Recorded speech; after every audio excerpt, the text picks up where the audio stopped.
it's time for those most famous words in motorsports. Travis, start your engines!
Michael Conti comes up at a corner number 4, and the checkered flag, he wins his first NASCAR iRacing.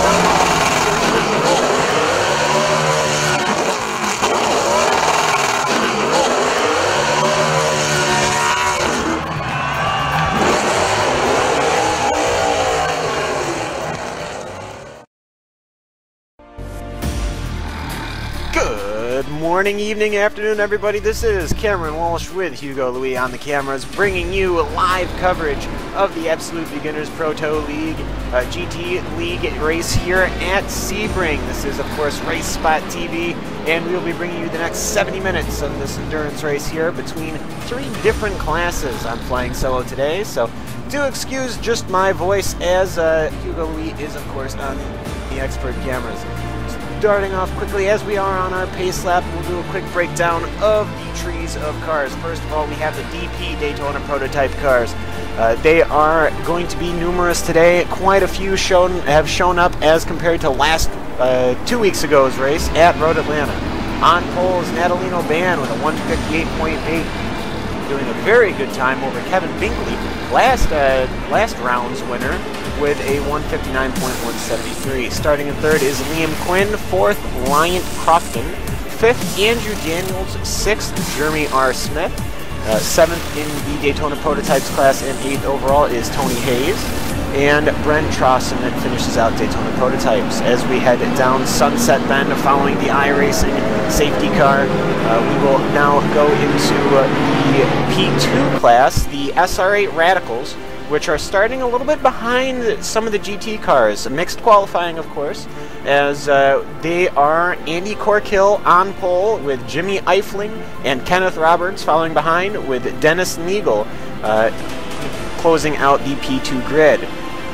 Qualifying first in GT, which is the Z4, the roof car, and the MP412C is Johan Vanderbilt, who had a very good chance of winning last week, but we will see if he'll be able to do it with Philip Malakanaw and Jim Mechanis following him. As we do start, the pace car will pull off to the right as Natalino Ben gets the field. He immediately puts the pedal down here at Sebring as we are underway. 70 minutes of racing as we head into turn 1. The DPs are crowding very heavily as they go 3 wide into turn 1. Natalino Ben will have the first turn, though, with Liam Quinn looking to go on the inside of him, but he will have to back off. Natalino Ben will get the second turn now alone. There's quite a few cars bungling up in behind the DP cars as we start to head back to the GT field. Johan Vanderbilt already having made a couple of positions on some of those Daytona prototype cars, as it seems that everyone has gotten away cleanly here at Sebring. No incidents as of yet, as we will see whether those Prototype 2 class cars, those SR8s, will make their way through the field. As and crash involving Quinn. Yes, there is a Daytona prototype off the track. Liam Quinn, he started in 3rd position, one of the only cars to run under 2 minutes in the qualifying session. He has gotten back underway right next to Brett Trosson and Robin Rosenbridge, as he will see where he can come back. He can come back. I don't see much damage on his car, so he could have just been an easy off for him, settling into the track, settling into the cars, as he will get back underway. As we look back to the front of the field, Natalino Ban holding off a rather quick Kevin Binkley, as they both take out cones on Sunset Bend. Of course, Sunset Bend being named for the sunsets that happen in the much longer endurance races here, but we won't have to worry about that today, as Kevin Binkley makes a lazy move over to the right, but he will not attack just yet. This is just finishing the first lap of quite a few here, as Natalino Ban will lead here at Sebring. Kevin Binkley finishing out in second with quite a gap built up between him and Liam Quinn. The third, of course, Liam can drop down the field. I was looking at the qualifying sheet. Helps when you're looking at the race. Ryan Crofton in third. Now about a second and a half back. We'll see if he can catch up with Kevin Binkley and Natalino Ban, as Johan Vandervelde is currently leading the GT class, but he's being attacked by Philip Malinowski. Philip Malinowski passing Johan Vandervelde. Johan Vandervelde in that rough car, and Philip Malinowski in the Z4, as that rough car with Johan having a rather estranged relationship. Last round at Road Atlanta, Johan Vandervelde was looking to get the win over Brian Herring. He had held off Brian Herring, who I don't see on the list here today. He must not be here, but he ended up spinning off as Johan Vandervelde tries to go on the inside of Philip Malinowski, but he does not get it done. He has to back way off. He loses some time, as there's a Daytona prototype car of Andrew Daniels looking to get around them. Of course, Sebring, a winding track, very tight, very classic, one of the very first road tracks ever in America, as it looks like they will go nose to tail. I don't believe the Daytona prototypes will be able to do much passing outside of the long straights here on Sebring, of which there are a few. So it should be very interesting to see how those backmarking Daytona prototypes can go as Johan Vandervelde goes off. Johan Vandervelde, the rear end kicks off as he goes over some curving, and he nails the wall. He will lose many positions, as we will look at that once again on the replay. It looks like the rear end just kicked right out on him, driving him right into that tire barrier. He will probably take it into the pits, as he is getting passed by each and every car behind him, as almost he took the final turn wide, as it looks like he will now have to wait to cross to go into the pit lane, which he will end up doing safely right in front of Andy Morgan, the Z4 car, back in 19th position, no, 16th position now, as we will, yeah, that's just very unfortunate for Johan Vandervelde. He will take it to the pits. Not sure if he will rejoin. We'll take a look at that later. I'll keep you posted on that, but I'd like to go back up to Natalino Ban, who is fending off Kevin Binkley. Natalino Ban, who has not been here, he was not at Road Atlanta, so Kevin Binkley and Natalino Ban should be prove an interesting couple for racing here, as at Road Atlanta we had such a titanic struggle between a McLaren and the rough car of Johan Vandervelde. For probably half an hour they went at it. So let's see if Natalino Ban and Kevin Binkley here in the Proto GT can bring us quite a few, the same action. Ryan Crofton eating some more dirt there, as we all start to settle in, as I'll start taking us through the top 10 here. Going through first is the Daytona prototype class.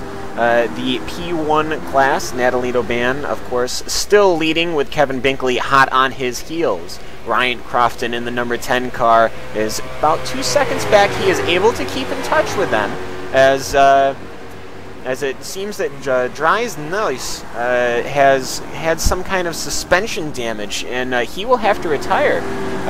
That being one of the MP4 cars, one of the 2 MP4 cars, as he is in the pits. We'll see if they can't get that repaired. But we'll take a look back at the field at Jeremy R. Smith, who's about 10 seconds off of the 3 leading cars. And then the first GT class car of Philip Malinowski in the BMW Z4. That's going to be a great name to say all day. We'll see how many times I can mess that one up. As of course there are mixed fields here, so it's not surprising to see some of the GT cars ahead of some of the Daytona prototypes, as they are pretty close, with Andrew Daniels in 6th, and as he seems to be unable to keep in touch with Philip Malinowski. That could just be that he's unable to pass him, or he's trying to fight off Liam Quinn. Liam Quinn, of course, who qualified in 3rd, looking to get some positions back from an earlier shunt off into the dirt. As then there's Tony Hayes, of course, that yellow and red pinstriped Daytona prototype car. Tony Hayes having finished 2nd in DP last 2 rounds ago, being one of the survivors, as Tony has always done a great safe race. We'll see if he can keep it nice and safe and on the tarmac today.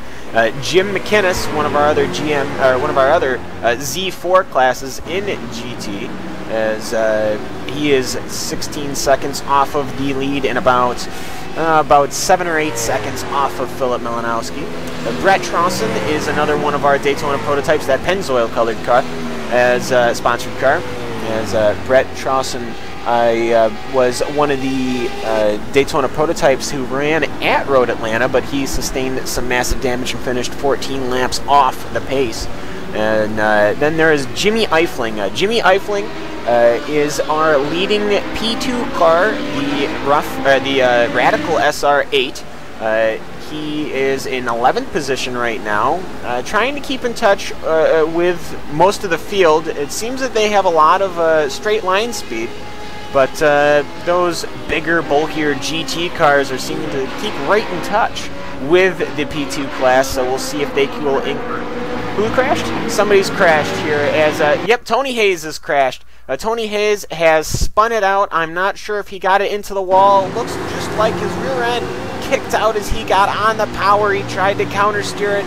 Very nice save. Didn't even flip a cone, as he will drive through the cones, turn around, and get back on the way. Tony Hayes, a good job at keeping it off of everything, and a good job on some of the other drivers being being careful and not making any contact with him, as he will get back underway, having lost quite a few positions to the GT cars. I believe he only lost a position to Brett Trosson in Daytona prototype. So going back, Jimmy Eifling has gone off. The man I was just about to come back to talking to, the P2 car of Jimmy Eifling has gone off. We'll see if he made contact with anything. I don't believe he did.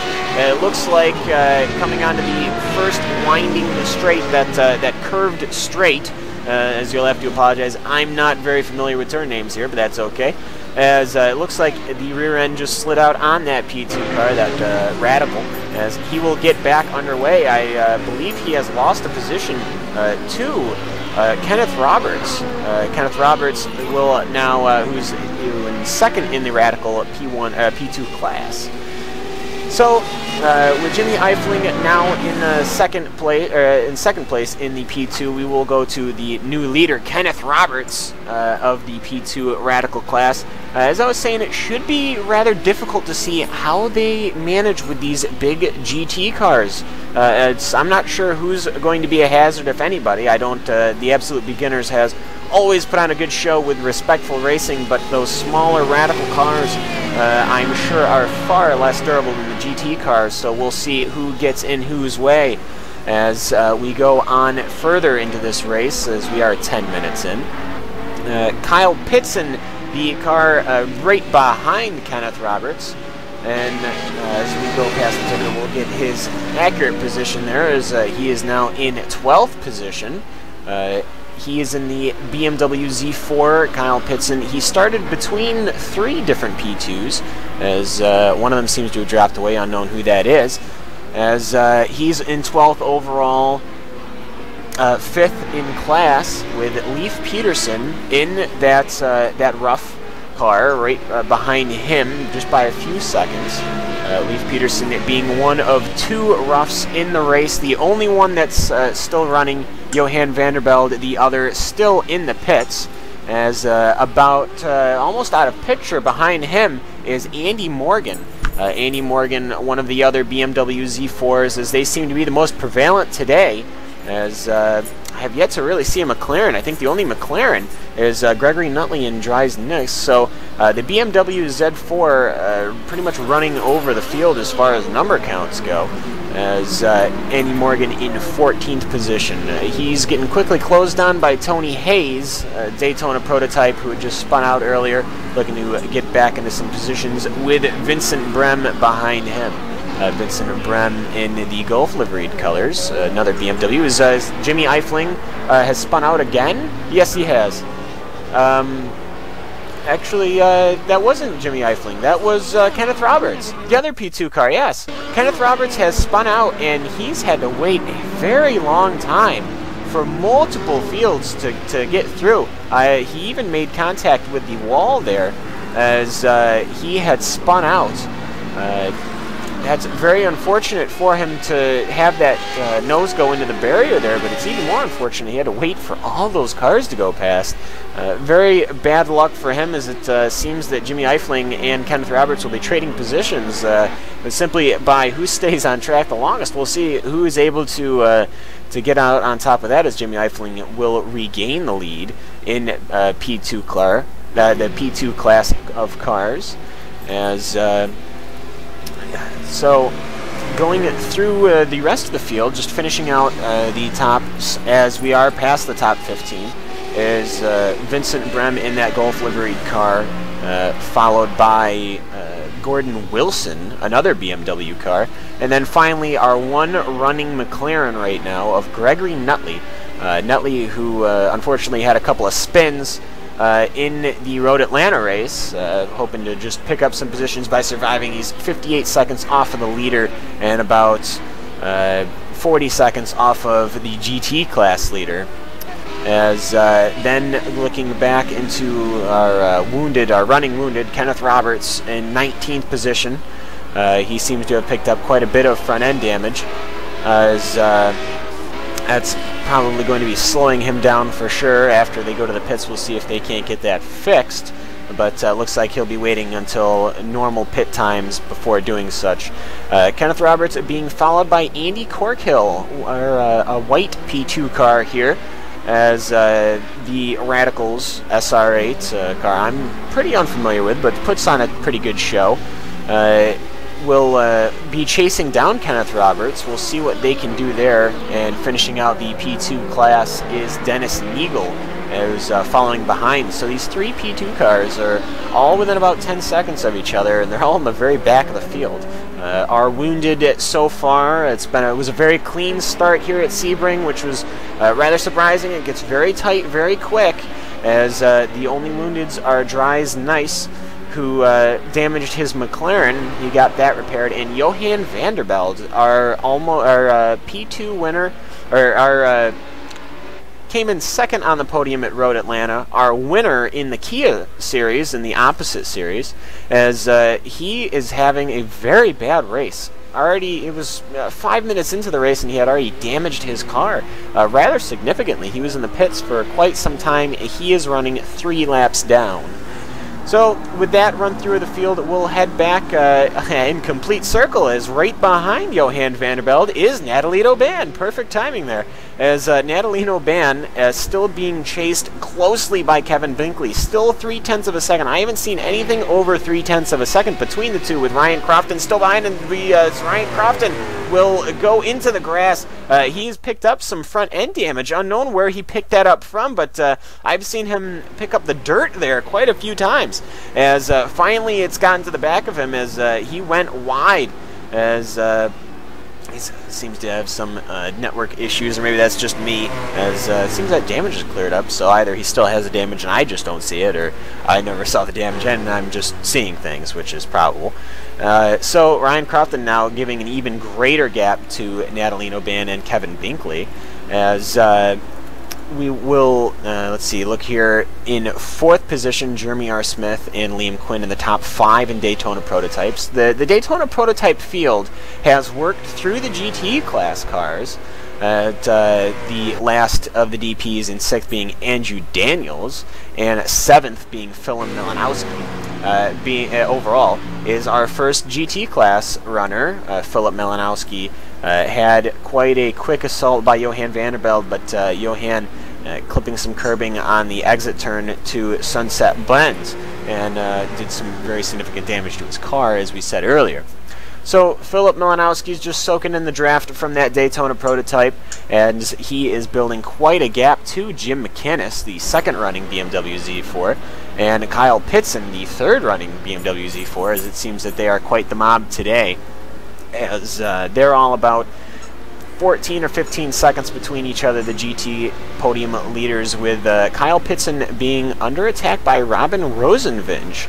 Rosenvinge, also in a BMW, is looking to get around and pick up that final podium spot, as we'll actually see if we can't go on board with Robin Rosenvinge, and we can leave you guys with that for just a moment, as Robin Rosenvinge is under attack by Kyle Pitson. But I will just be back after we will take a lap or two on board with him. I'm going to get just a quick drink of water, as I can only talk for about 80 minutes straight. But we will leave you with Robin Rosenvinge under attack, or attacking Kyle Pitson.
Robin Rosenvinge does not seem to have been able to get around Kyle Pitson as they go through the final straight here at Sebring, of course, with the Absolute Beginners Proto GT League coming to you live here on RaceSpotTV.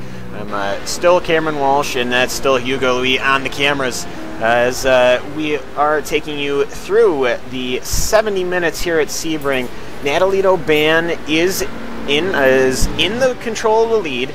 He's 18 minutes into this race so far, but he is under extreme pressure by Kevin Binkley.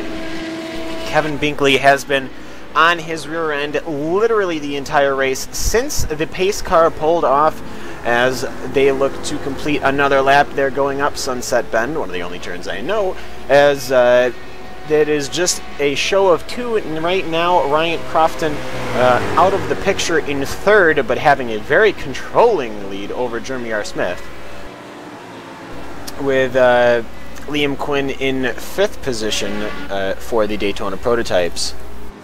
Everything seems to have quieted. Natalito Ban, yes, as we go back to the front, Kevin Binkley is on the assault on the outside entrance to turn one here. He's finally starting to put a lot more pressure on Natalito Ban. He gave him a couple of laps just following one after the other, as Natalito Ban looks to go wide onto turn one, but they funnel into these quick turn sections here, turn 3 and 4. Sebring, of course, a notoriously tight track, especially for a Daytona prototype, one of the larger prototype cars we have here in the iRacing service, as they look to get through and finally onto the right-hand straight. Big bend, I believe they call it, I'm not too sure. But they go quickly into this tight chicane, this tight turn down the lowest gear. Kevin Binkley now settling behind Natalito Ban. Will he set him up for a pass going into the next braking zone, as it seems that Natalito Ban is able to pull out ahead of Kevin Binkley, but he closes right up under braking. Kevin Binkley very good on these brakes so far. But of course, Natalino Ban with the overall pace. It's unknown what Kevin Binkley can actually do. They could be running the same lap times either because that's what they are, or Kevin Binkley could be faster than Natalino Ban, but can't get around, as due to setup changes. Of course, Daytona prototypes, any prototype car will have about 20 more settings than I can actually use, because, well, they just have to be complex by nature, I guess. But Natalino Ban holding off Kevin Binkley very nicely, as I'm too lowbrow to race these fancy prototype cars. Natalino, though, seeming to be able to just pull away from Kevin Binkley in the draft. I think Natalino is running a lower downforce setup than Kevin Binkley, which could be infuriating, but Kevin Binkley, there's so many lower speed turns where the downforce comes into play that the two are quite balanced so far. We'll see if Kevin is close enough to make another charge going into the first set of turns, as he'll look to go on the inside, but no, he will follow back into line behind Natalino Ban. Natalino Ban, our leader, through 22 minutes and 5 seconds here out of 70 minutes. We'll almost have to wonder when we might want to start seeing pits, as I'm guessing that it is going to be exactly halfway between 70 minutes and the end of the race. Of course, the fuel in all cars is limited to only 80% here at Sebring. It's not too big of a dent, but it should mean that they need to at least take one pit stop between all the classes, as Natalino Ban is still over Kevin Binkley here at the front of the field, as Kenneth Roberts, a P2 class car, is saying that he's off and out. He's not on track right now. That P2 car out of the race, leaving a race of 3 P2 cars, the P2 being the Radical SR8 class, as look back to Natalino Ban. Speaking of the Radical cars, one is right ahead of the P1 cars. That is the car of Andy Corkill. Andy will get out of the way smartly, impeding them, not impeding them at all. Natalino Ban and Kevin Binkley, of course, almost like one car trying to get through this traffic. Kevin Binkley might be smart enough here to use some of this lap traffic, because it looks like they don't have a lot of lap traffic coming. Normally Sebring a very tight track as they come up on the McLaren, one of the only McLarens running, Gregory Nutley, who is back in 18th position overall. As we will see if Kevin Binkley can somehow use this McLaren as they catch him at a very precarious spot. Kevin Binkley goes onto the inside of Natalino Ban. It all depends on where Gregory goes as to how that influences the acceleration and the braking. As Gregory goes on the comms, says he will get out of the way as they go too wide past the stands. Kevin Binkley leads, but will have to break out to follow behind Natalino Ban. We'll see if he can counter going into the very tight section here into turn 2 and turn 3. No, Natalino Ban will hold on to the lead. Kevin Binkley in the lead just for about a second and picking up 1 lap lead. So he was in the lead, but just for a scant second, as he will look to get past Natalino Ban. Natalino Ban very quick indeed, as Gregory Nutley not impinging them, but certainly influencing how the two drivers were able to attack the first turn. As also look here, Ryan Crofton is just a scant 10 seconds back, 9.4 seconds overall.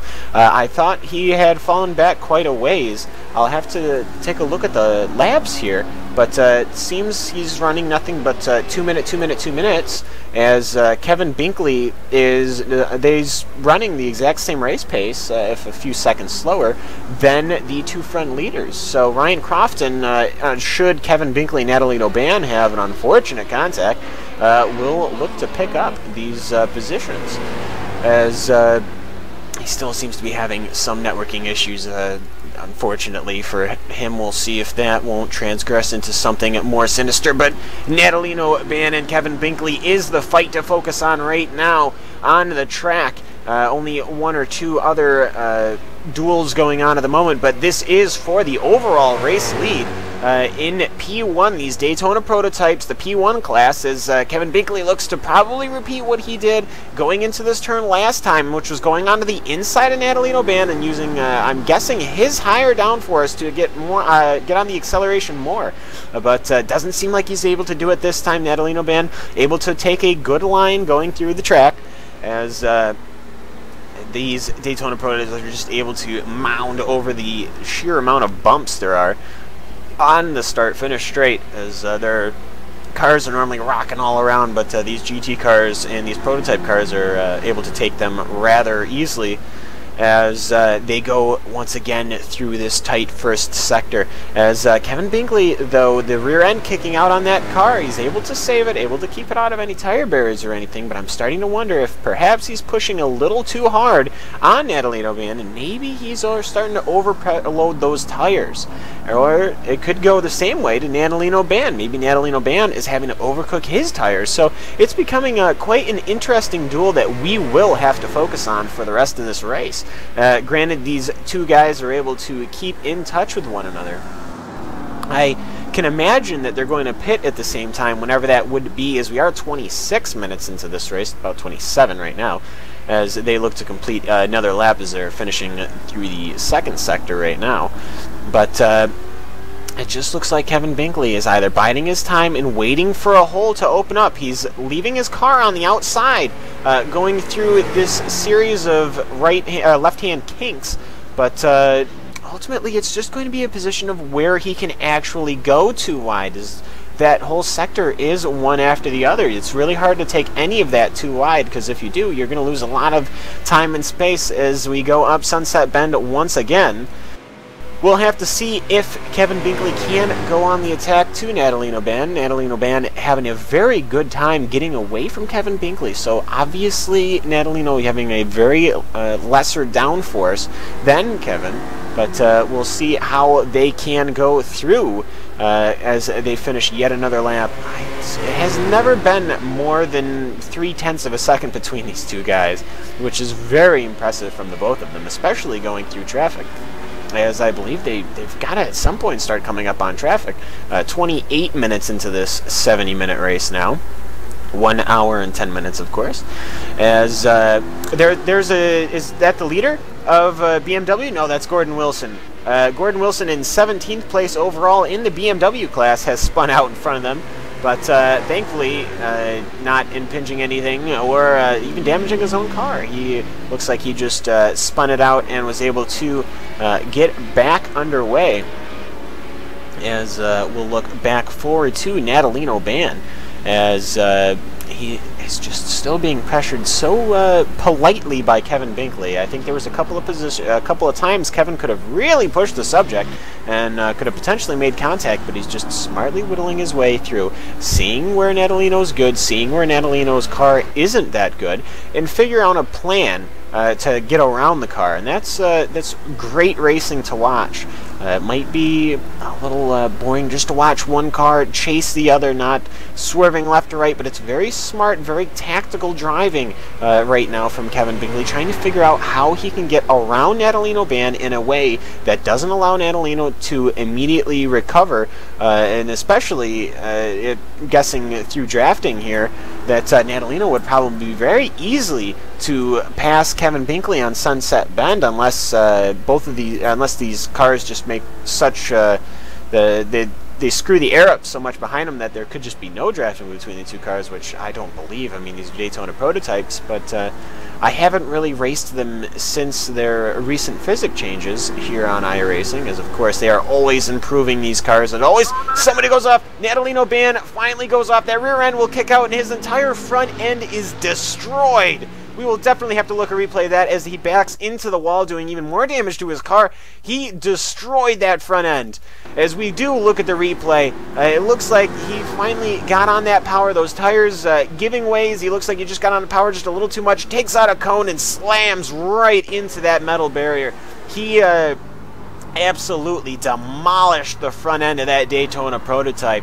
That was a significant impact, as he finally either through the tires giving out on him or just the sheer pressure of 30 minutes of Kevin Binkley on your end, crushes the front end of that car. Looks like the tires are straight, so we'll see if he can repair the car and get back on track. But right now, it is a race of one. Kevin Binkley is now your race leader overall with no competition around him. Ryan Crofton is 14.9 seconds behind him as they will go through. It's too bad to see as Johan Vanderbilt has disconnected. That's what I was looking at there as he was on the radio. I believe the damage is either too much or he might have made contact with another car, but Johan Vanderbilt now our second retirement of the race. But we'll have to see if Natalino Ban will be our third retirement. As yes, he is not on the track. Natalino Ban is now out. Our perennial race leader for this entire race, as well as our leading qualifier by about 0.4 of a second over Kevin Binkley is now done. As he types GG, good game, and an unhappy face. Tough break for Natalino Ban. That is just that's a tough pill to swallow, having your race end that way. But you put on such a good show with him and Kevin Binkley, as we will now have to look for action elsewhere here, as of course there is always action going on here at Sebring between these, well, 21 cars that are now on track, as we do have over the 20s certainly. Well, we will have to quickly run through the top 5, but after... Yeah, we'll run through the top 5 right now. Kevin Binkley now in control of the race. He's now able to set his own pace. Kevin Binkley, of course, having won the race at Road Atlanta 2 weeks ago, as now we do finally start the pits. We do start pits, just as I was wondering about, exactly halfway through the race, 32 minutes in, Ryan Crofton hits the pits. We'll see if, well, obviously he's going to have fuel to the finish. Ryan Crofton inheriting second position, as he was in third. But we don't have any other takers in DP yet, but I believe that's simply because of the gap that Ryan Crofton, Kevin Binkley, and Natalino Ban had put on the rest of the DP field. We'll have to see when other drivers start coming into the pits, as we will take a look at the GT leader, Philip Milanowski, excuse me, as that's 3 times now. Philip Milanowski has led this race since he took the position from Johan Vanderbilt at the start. Okay, as we do go through the GT leaders, we actually do have Johan Vanderbilt. We could probably get a quick word from him right now before everyone runs into the pits. But if Hugo could drag him up here, we could have a chat with him. As, well, we do have more cars coming into the pits. Jimmy Eifling, our P2 leader, coming into the pits, as his car does seem to be still in perfect condition here.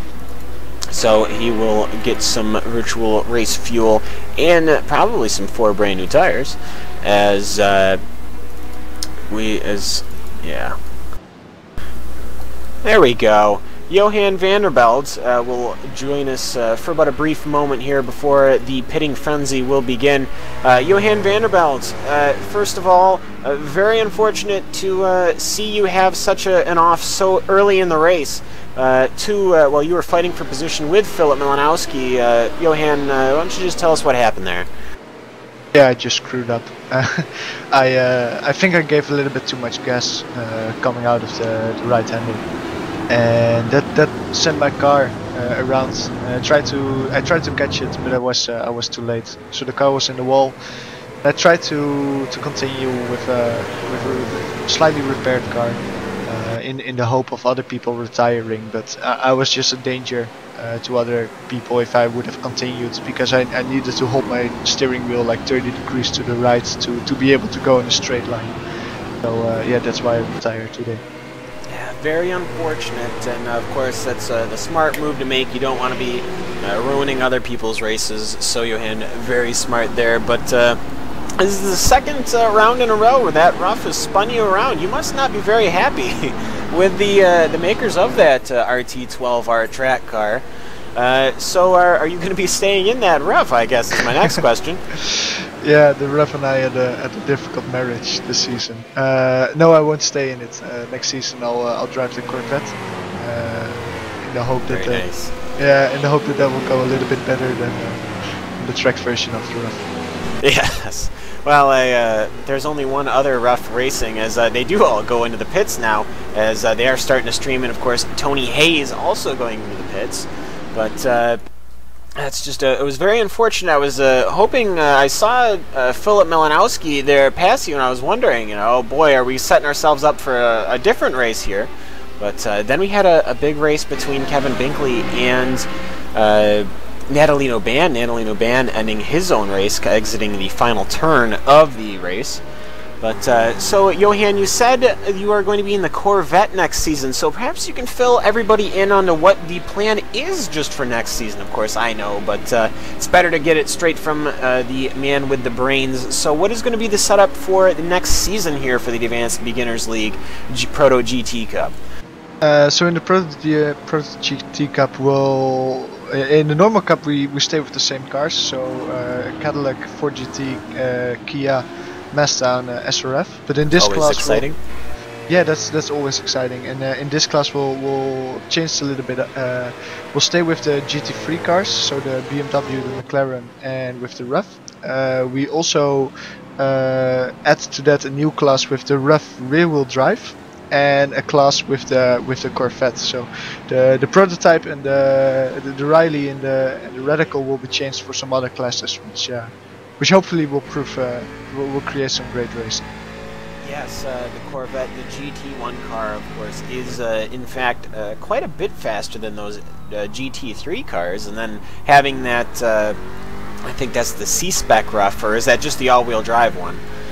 The all-wheel drive, sorry. Yes. Yes. Yeah. So there should be 3 different speeds, of course. Getting rid of the prototype class is it's always bittersweet, but at the same time, it should still prove very exciting races with those Corvettes making their way through the GT3 field, as more cars pit. The other P2 car of Dennis Neagle in second place and Annie Corkill in third place will both go into the pits and come out as they rejoin back here on the Sebring International Raceway. As so it seems that those P2 cars aren't even really able to keep up with the GT3 cars, so it's definitely understandable why those would be on the out. And of course the GT3 class always exciting, as it will hopefully be bringing in a new exciting season. And when does that start? In 2 weeks' time, Johan? I'm not sure. I think it starts next week. So next week we'll I think we start again. I don't know if it's with the Proto GT Cup or with the normal cup, but then at least the next season starts. Gotcha. So from one frying pan right to the other, I guess. Exactly. Right. As Tony Hayes has an off, he has damaged that car. As I was looking at Jeremy R. Smith, our second place runner, but as he will pass Tony Hayes, that yellow and red car will make contact with that wall. Tony Hayes normally keeping this car very clean and very smartly just plodding his way around and picking up positions from those who crashed their car, much like Natalino Ban, but this time finally being caught out and doing some damage. Anyways, Johan, thank you very much for joining us, as it's always good to talk to you. Thanks. Alright, as we look to start to wonder when some of the other GT3 cars come in, is this, there they go, Kyle Pitson comes into the pits. I believe that's Gregory Nutley. No, Gregory Nutley is off. He's out of the race. I missed that. We were having our interview, as drives nice into the pits, as it looks like there are quite a few cars that will be coming. Kyle Pitson, our second place GT class car, followed by Jim McInnes, as that's Vincent Brem Vincent Brem also in the pit lane, as well as Robin Rosenvinge. Here comes the swarm of GT cars as Andy Morgan is in the pits. We will see if Gordon Wilson will also take it into the pits. Yes, he does. He ducks into the pit lane to get some of that virtual racing fuel and some brand new tires, as I'm not sure if Philip Malinowski is pitted yet. He's either done a very good job on saving his fuel, or he is going to have a very tough time getting back to the pits without any fuel. As he comes up Sunset Bend, he should be coming in this time by Philip Malinowski, the leader, number 77, of the GT class. As we will see if he comes in. I gotta say, Johan Vandervelde, whom we just talked to, as he will not. Philip Malinowski staying out for one more lap. I'm not sure if I missed him pitting. I very well could have. But either way, Johan Vandervelde, he hasn't pitted yet? Okay, Hugo Louis, the ever-present voice in my ear, says no. As he brings us the great cameras here on RaceSpotTV. So we'll keep an eye out for when Philip Malinowski will come to the pits, as I will start looking around elsewhere here. Kevin Binkley still our leader, with Jeremy R. Smith now coming into the picture in second place, and Ryan Crofton in third. I don't believe Jeremy R. Smith is pitted yet. He very well might have, but he is over Ryan Crofton, who definitely has pitted, and Kevin Binkley, who has not pitted. Kevin Binkley into the pits now, actually. As speak of the devil, as he will come down the pit straight here at Sebring International Raceway. Those bumps definitely not bothering you when you're going 44 miles an hour. He will duck in all the way down into the prototype pits there, as the second pit lane. Of course, Natalie Oban had the spot before him, but doesn't have to worry about that anymore. So as he gets race fuel and tires, we will take a look at, well, let's see. Now that everyone's lapped, it's really hard to see the transversals between everybody, as looks like the field is fairly spaced out. There are some cars lapping, of course, Daytona Prototype and the Radicals, as Jimmy Eifling is passed by Liam Quinn, the Prototype 2 and Prototype 1 classes, as it seems like Liam Quinn or Jimmy Eifling is able to keep in touch with Liam Quinn, as he'll go too wide with Liam Quinn. Two different classes, that could just be a completely different line, but these two are almost going at it, as Liam Quinn in 5th position and Jimmy Eifling in 16th position. Looks like Jimmy will back off there, as yes, as Jeremy R. Smith has gone to the pits in that Daytona Prototype, so he will resign his second place, as Liam Quinn getting chased down by Jimmy Eifling, guys. Wondering where this bout of speed has either come from, as Liam Quinn now breaking away. Liam Quinn having an interesting race so far. He started in 3rd position, the last of the ones to get out of the 2-minute and break the 2-minute barrier. Had a spin or an off very early on in the race. Had a lot of GT traffic and a lot of other cars ahead of him, and he has just been silently working his way through the field. Looking at his laps, as fast as is a 2-minute.7, but he's been doing consistent 2-minute ones. So while obviously Kevin Binkley, who has been dipping into the 159s and running basic 2-minute flats, definitely not going to catch up with him. He might have a shot at catching up with Ryan Crofton, as they seem to be running about the same lap times. Now Liam Quinn seems to be about 30 seconds behind Ryan Crofton, but it should be interesting over the next 20 to 25 minutes, which is how long we have left in this race, where exactly that will leave them when it starts coming to the finish. Kevin Binkley going through for another lap here as we do finish the 45th minute here at Sebring with the Absolute Beginners League at Proto GT. We'll see if we can't get a quick commercial in as everyone's spaced out, everyone's pitted. We'll see if we can't go to a quick commercial break here on RaceSpotTV, and we will see you back here on the other side.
Fans, it's time for those most famous words in motorsports.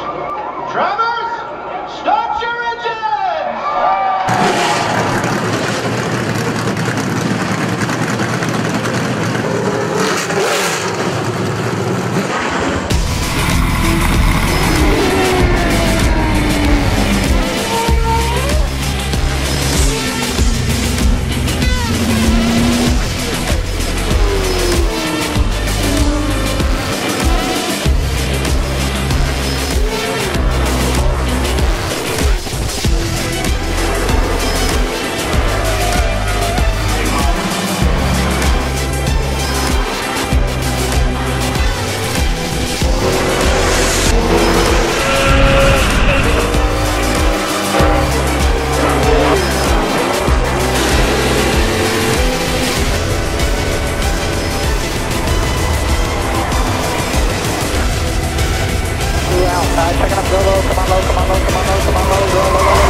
Michael Conti comes up at a corner number 4, and the checkered flag, he wins his first NASCAR iRacing.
Simulated racing can be awesome, but it can also be kind of a free-for-all.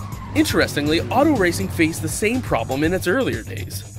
Whether it was on the back roads, the beaches, or the city streets, the racing was fun, But there was always a certain level of chaos and danger, until some folks came along and put some order to all of this. Stuff like official racetracks, regulations about weight and equipment, and enforcement of standards. That's what gave us high-speed excitement, fast-paced action, and photo finishes. That's when racing became racing. The guys over at iRacing.com have made the same transformation in the world of sim racing. Sure, they've got the most accurate tracks and realistic cars out there, but that's just the start.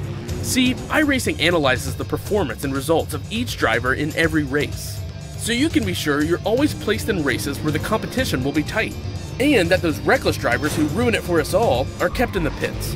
Not to mention that with over 45,000 active members already in their vast community, you can find races day and night, so you can always get in on the action. You can even join a league of your favorite series. And since updates are always automatic, you don't have to worry about software and can focus on the track. Zip up your fire suit and check out iRacing.com.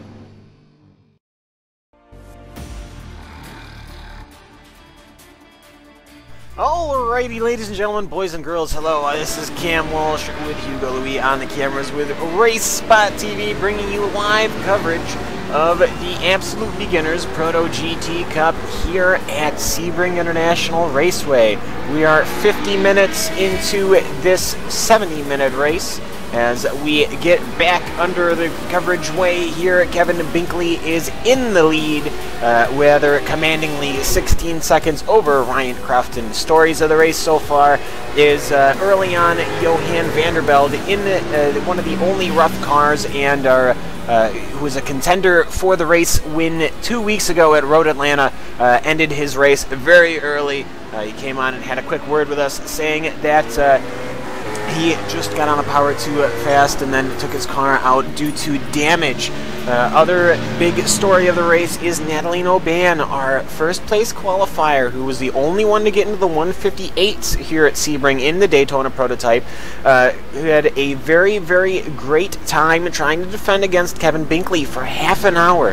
Half an hour of pressure from Kevin Binkley, who wasn't able to go, who didn't leave but 3/10 of a second between the two cars. Natalie Oban ending his race, exiting turn 17 here at Sebring onto the main straight.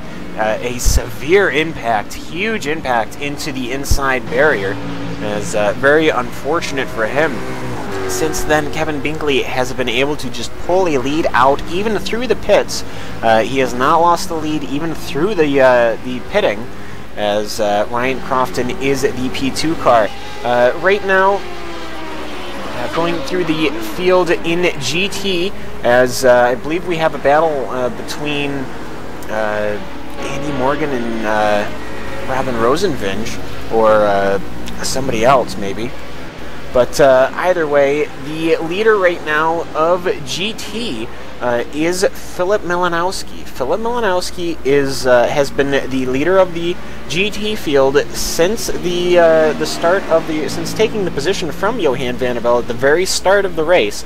Johan having a very unfortunate contact with the wall and ending his race. He is ahead of Jim McInnes by about 5 seconds. The two going back and going lap for lap, but not in any real contest or contention right now, as it seems that these GT cars are able to run almost the same laps as these Daytona prototype cars, as it has just been in the GT field an absolute swarm of GT cars, as Philip Malinowski with Jim McInnes just behind in the sight picture, going down the Sunset Bend there, as they complete yet another lap.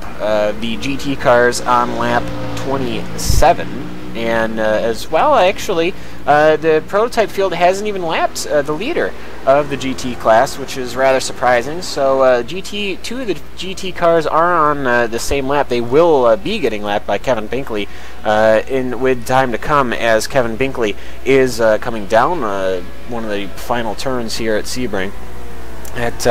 Him and Jim McInnes, Philip and Jim there, are trading lap for lap. I believe Philip is a little faster than Jim McInnes, as so he should be able to keep that 10-minute gap for the next 20 minutes, but we'll see. It's a long way to go. It's about 15 minutes to go now in the race. So it's not an insurmountable gap, and if Philip gets caught out, makes a mistake, Jim would be all over the rear end of his car. As we go through the rest of the BMW field here, as it is a GT3 field. Don't let the cameras fool you. This is GT3. It's just that there's only 2 roughs and 2 McLarens. The rest are BMWs. Leif Peterson right now is the only rough car running. Well, he's the only non-BMW car that's running. That Pennzoil rough car, the RT Twilm track car, as he sits in 5th position overall in the GT class. As let's see here. Oh, somebody went off. We had 2 cars go off. There's a contact between the car of Vincent Brem and Andy Corkhill. The 2, we'll see if we can't get a replay of that. Is actually, it looks like the P2 car of Andy Corkhill spun, and then Vincent Brem, getting on the brakes, spun too. So it looked like there was contact. It looked like something nefarious has happened, but instead it was just people keeping it off of each other. So very so fortunate for the both of them. That didn't end horribly, but it looked quite funny actually from my angle there. Vincent Brem and both Andy Corkhill getting back on the way. So as you do see, we do have radicals on the track. That is the 3rd class, well, the 2nd class actually, as it is P2. That is being led by Jimmy Eifling, but he is back in 15th position with Dennis Neagle and Andy Corkhill, the other 2 cars. I believe there's almost a lap between Jimmy Eifling and Dennis Neagle, as they have traded a few times positions due to spinning out. The only other P2 car is Kenneth Roberts, who ended his race due to damage. Speaking of ended races, Dries Nice, one of the 2 McLarens, is officially out of the race now. He damaged his car very early on. Natalino Ban was the leader in Daytona Prototype for so long. Gregory Nutley, the other McLaren. Johan Vandervelde, whom we had on here and we did talk with for a few minutes. And Kenneth Roberts, of course, as I said, the 5 cars that haven't that are out of this race. Andy Corkhill is our final runner in 18th, so we do have 18 running cars here at Sebring. Right now, Kevin Binkley is still in the lead, as it looks like things are getting rather busy around with the GT traffic and the P2 traffic. It seems that the GT cars, I'm not sure if they're faster than the P2 outright, but definitely here is Jimmy Eifling. The fastest lap he's had is a 2-minute 3.3. The fastest lap that Philip has had, Philip Milanowski, our GT leader, is a 2-minute 2.08, as Brett Trauson was in the pits there. I'm not sure for what the Pennzoil sponsored Daytona Prototype car. As looking back to the front of the Daytona Prototype field, it is still Kevin Binkley. He has pulled out just a lap after lap gap of 24.3 seconds over Ryan Crofton, and as they cross the line here, as Kevin crosses the line here, we do almost close out an hour, just about 10 minutes to go here for Kevin Binkley. If he's able to keep his nose clean, which going in front, the next car in front of him is Jim McInnes, and it's about 10 or 15 seconds ahead of him. He should have a clear field for pretty much the rest of the race, so the race is in Kevin Binkley's hands now, as it seems that the rest of the field is starting to space out pretty good. But actually, one fight on the field right now is between Liam Quinn and Jeremy R. Smith, the 2 closest Daytona Prototype cars. As they go down turn 1 now, Tony Hayes, that yellow and red striped car, one's in between. Liam Quinn, having qualified in 3rd, is now back into 3rd. He qualified in 3rd, had a very rough start, ended up losing a ton of positions to an off track and has recovered nicely. I don't believe he has the speed for Kevin to catch up to Ryan Crofton in the final 10 minutes, but it should be pretty interesting to see how far Liam can get on Ryan Crofton, or if Ryan Crofton will make a mistake, Liam could capitalize. As here we go, as Ryan Crofton has a quick off. We'll see how much time he will lose to Liam Quinn and Jeremy R. Smith. Jeremy R. Smith is just about a scant second or two behind as Jeremy goes way wide. He goes way wide trying to get around the lapped car of Tony Hayes, as he will take it way too hard into the turn there, and he will eat quite a bit of grass, as that gap that he once had to look like he almost had it under a second will completely reset. He's there's about 10 seconds now between the two cars, as we'll see if Jeremy R. Smith can't get back on the throttle, see if he can't get that blood boiling through his system and he can catch up to Liam Quinn. Looks like their lap times are rather similar. The last lap for him was a 2:01.6, and the last lap for Liam was a 2:01.9, so they are running the same race pace, so it should be interesting to see what they can do. Jeremy R. Smith and Liam Quinn, as we look at a replay of, we did see a replay there of Ryan Crofton. Looks like he just looped it, and it's unfortunate for him, but fortunately they've built quite a gap up, so he doesn't have to worry about letting them get too close, as he's now 35 seconds off of Kevin Binkley. As now as they cross the line, we'll see the true gap between Ryan Crofton and Liam Quinn. He goes past the line there. Quinn is almost running faster laps than Kevin Binkley, as well as he has a purpose to it. Liam Quinn is going to be getting caught out by the rough car of Leif Peterson through this this very tight winding section, but looks like Liam Quinn is definitely gaining on Ryan Crofton now. If Ryan Crofton makes another mistake or two, he's going to have his mirror full with another Daytona prototype plaque, and that will be for position.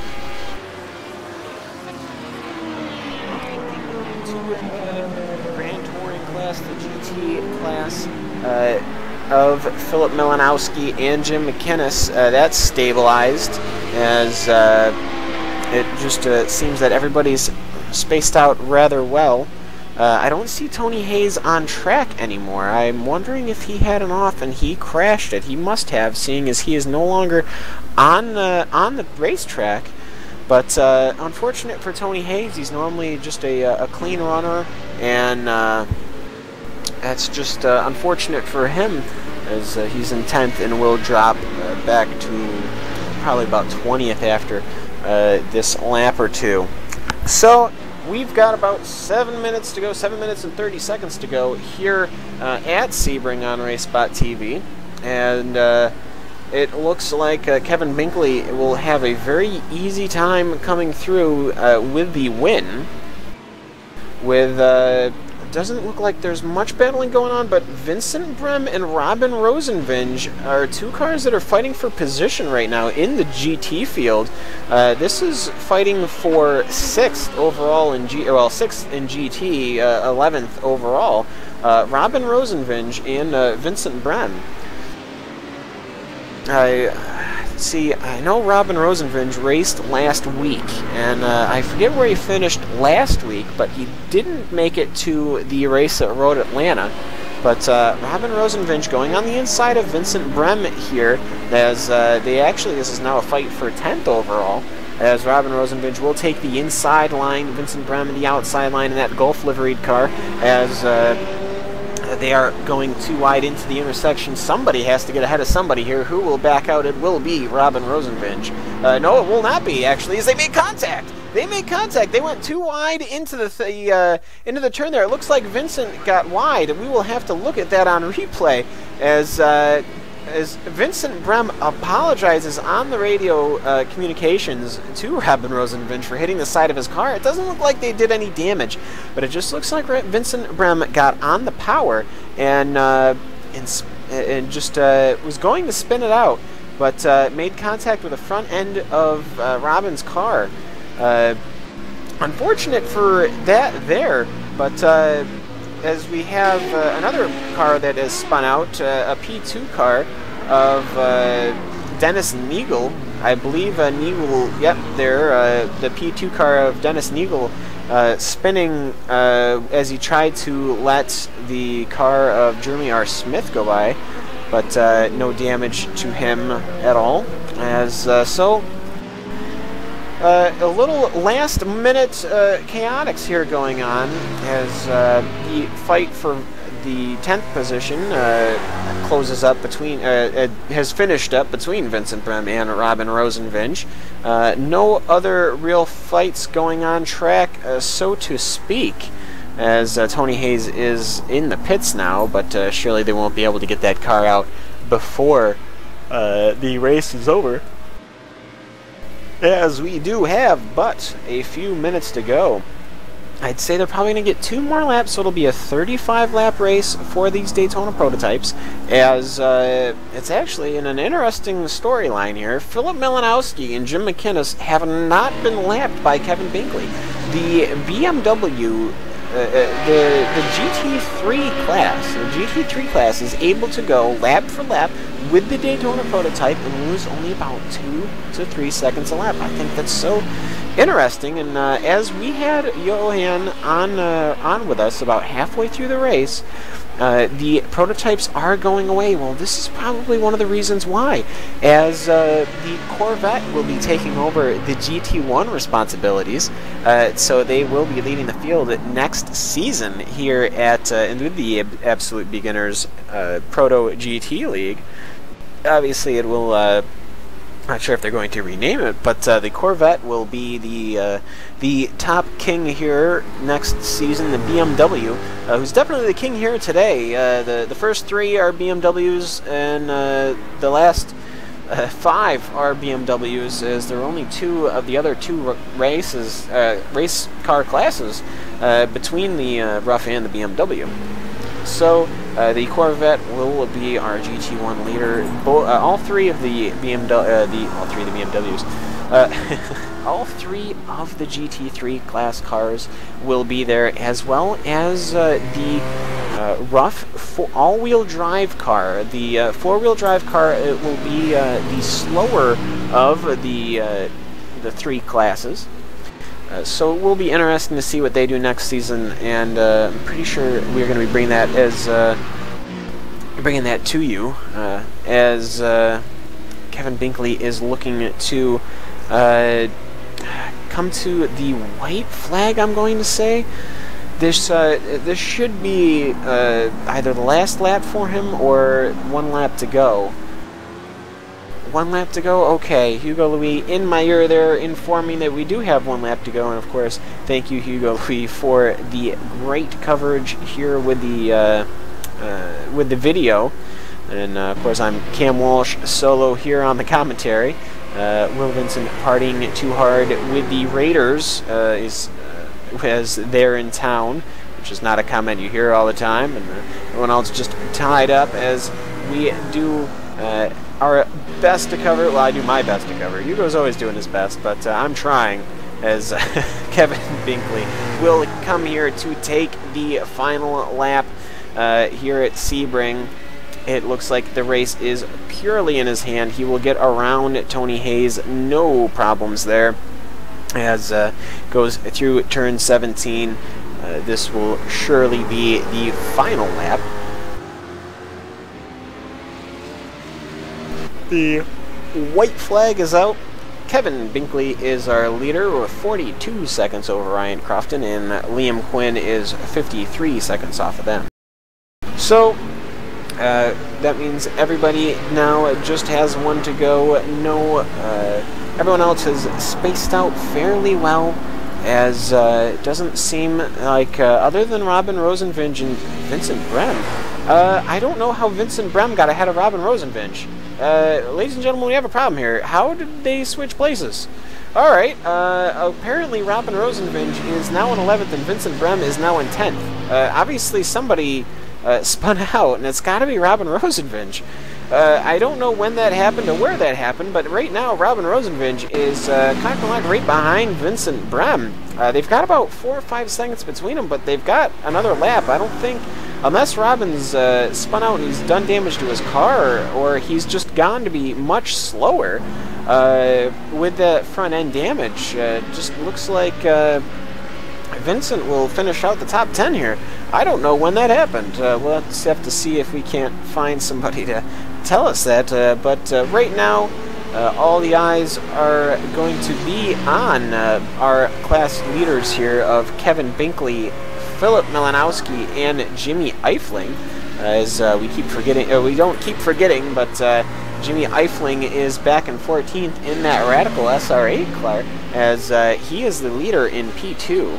As looks like as Kevin Binkley heads on down the long straight sunset bend here at Sebring International Raceway, as he looks to pick up the checkered flag here. 1 hour and 10 minutes of hard racing, 30 minutes of absolute pressure behind Adelino Band. Comes off clean here, as Kevin Binkley will win here at Sebring in the Absolute Beginners Proto GT Cup. Kevin Binkley winning in 1 hour, 11 minutes, and 3 seconds. Ryan Crofton still has much of the track to go, but everybody is now starting their final laps. Philip Malinowski there is just in Sector 1 right now, as the rest of the field goes through their progressions. Yeah, Robin Rosenvinge just must be so heavily damaged. He is just losing many seconds to Vincent Brem, but which is unfortunate for him. He must have picked up damage when they made contact a few laps ago. Right now, just looks like everyone is looking to get through their finishing races clean. Everyone is relatively spaced out, as Kevin Binkley takes a nice leisurely drive through Sebring here, of course, and well-deserved. A lot going on at this track. Always great to nice and take in the pictures here, as Kevin Binkley, for the second round in a row, takes the overall checkered flag, as well as the many points in the P1. So right now, Philip Malinowski is going down the main straight. He will be picking up his checkered flag for sure, as Jim McInnes is just about to get on to the final straight. As just didn't look like Jim McInnes had anything in his tank to match Philip Malinowski, as even through the pits, the two never came to blows. It was a race of times, as Philip Malinowski will win the GT class here at Sebring. Great racing from him. A quick bout with Johan Vandervelde, unfortunately ending with Johan Vandervelde crashing, but Philip Malinowski able to convert into a nice win as Jim McInnes crosses the line. As it looks like now Jimmy Eifling is crossed, as well as many of the other cars. So we do actually have our race winner, Kevin Binkley, here in the TeamSpeak channel. We'll get him up as we can, as the rest of the fields come through and pick up the checkered flag set by Kevin Binkley here at Sebring. A relatively clean race, not a lot of contact between the two, between the different cars, classes, as we did have 3 classes. As Kevin will stop right on the start-finish straight, pick up his flag, and start doing some donuts there. The Daytona prototype, being an American car, has one requirement, I believe, when they have the whiteboard for developing cars. It says, can it do donuts? And the Kevin Binkley is saying, why, yes it can. So therefore, we definitely, as he almost nailed that rear end off that thing, but we'll see if we can't get Kevin Binkley in the TeamSpeak channel. As, yes, now we do have Kevin Binkley here in the TeamSpeak channel. Kevin doing some donuts there. How are you feeling right now? Feeling good. That was a tough battle there to start off the race. I really was concerned there I wasn't going to come out on top, but I kept after it and kept putting the pressure on, and I guess it pulled out a mistake there on him. Yes, Natalino Ban had led the race -1 lap where you two went too wide. It was through the whole race, that first 30-minute battle between Natalino Ban and yourself. Of course, we're speaking with Kevin Binkley, where I'm pretty sure Natalino Ban had you on aero package. He had the ability to pull away on the straight, and but you were able to close up really tight on the corners. So did you think you two had very different setups? We did. Overall, he was faster than I was. It showed in qualifying and the warm-up before the race. One thing that helped me out was being close enough to him. I was able to make up that hindrance with the aero package by just pulling with him on the draft, and that kept me close enough to where, you know, I had to let up a little bit on the corners, like you said, because that was the only place where I gained an advantage. So, you know, that was my only hope. Keep the draft, keep pressure on him, and, you know, that was the only way I was going to be able to come out on top. Yes, and come out on top you definitely did. Pulled out a 50-second gap between you and second place Ryan Crofton, as we oh, okay. I thought we had Natalino there for but a moment, but then we didn't. So we'll see if we can't get him back in. But Kevin, of course, another win here. So that must mean with the end of this is the final round, I believe, here at Sebring, correct? Yes, that's correct. And so does that mean that you are our P1 champ for this season, or did that go to somebody else? I think that may have went to somebody else. This was only the second race I was able to make in the prototype category, so I don't think I came out on overall points on this one. Gotcha. Okay. Well, I was gonna say I think there are only 4 rounds in the championship, so we'd have to look that up. But either way, very good races, as you did win at Road Atlanta, and you have won here at Sebring. So very, very nicely done. Not a lot of cars on track today, only 24, but there were quite a few hairy moments between some of the cars. Did you see anything? You know, it's when I was racing really close there, it's tough to really get a good pass. I mean, if you don't get a good exit, you're not gonna pass. And then there's a lot of S's that, you know, you've got to give and take. So lap traffic was definitely a challenge. With slower vehicles, if you catch them at the wrong section of the track, same deal. You're gonna have to give a little time. And but overall, if you play your cards right and you see it coming, you can get them on the straights and, you know, save everybody time. Now, Kevin, thank you very much for that. I guess I have one final question. We had a conversation with Johan, who ended his race.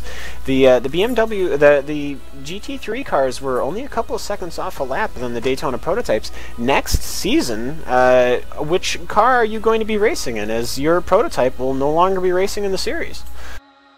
I will be starting in the Corvettes.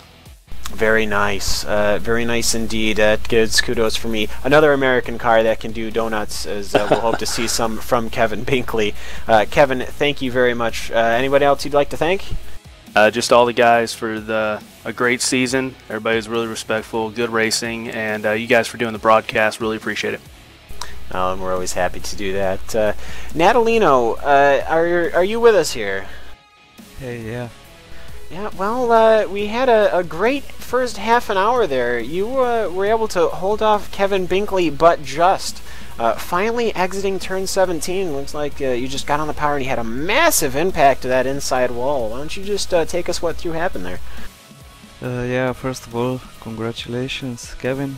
It was a nice battle. Too bad it ended so soon. Yeah, the realistic weather is a bit weird for me. I couldn't find the right pressures for the tires, and they were just really bad at the end.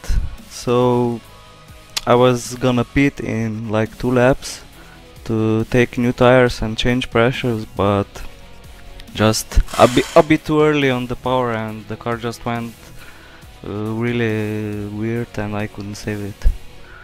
Yeah, so it was rather unfortunate to see. Now, both of you were the tip of the spear going into lap traffic back when most of the GT cars were right up together. Did you have any trouble there, Natalino, getting through some of that lap traffic? Not really. They were driving good, and I'm usually running DP in the Proto GT series. I mean the World Sports Car series now.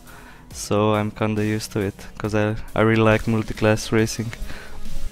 Yes, and now I didn't see you at Road Atlanta. Were you racing in some of the rounds before this? No, I usually don't have much time on Sundays, but I found out this this league on RaceSpot, and I really liked it and wanted to give it a try. Maybe I'll do the next season in Corvette. I hope so, at least. Well, it's always good to hear the good feedback, and we're always happy to bring the races to you guys. Well, Natalino, unfortunately, you weren't able to convert the race any further. It ended at half an hour in, and Kevin Binkley was able to get the race win.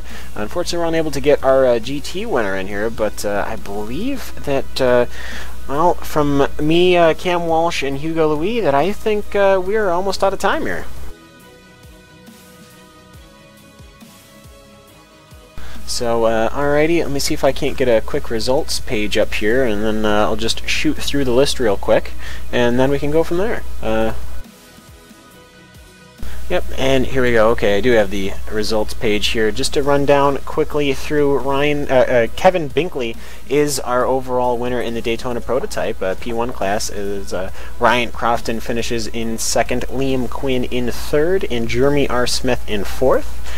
Fifth in the Daytona Prototype is Andrew Daniels, Brett Trosson in sixth in the DP, and finishing out seventh of the running Daytona Prototypes is Tony Hayes.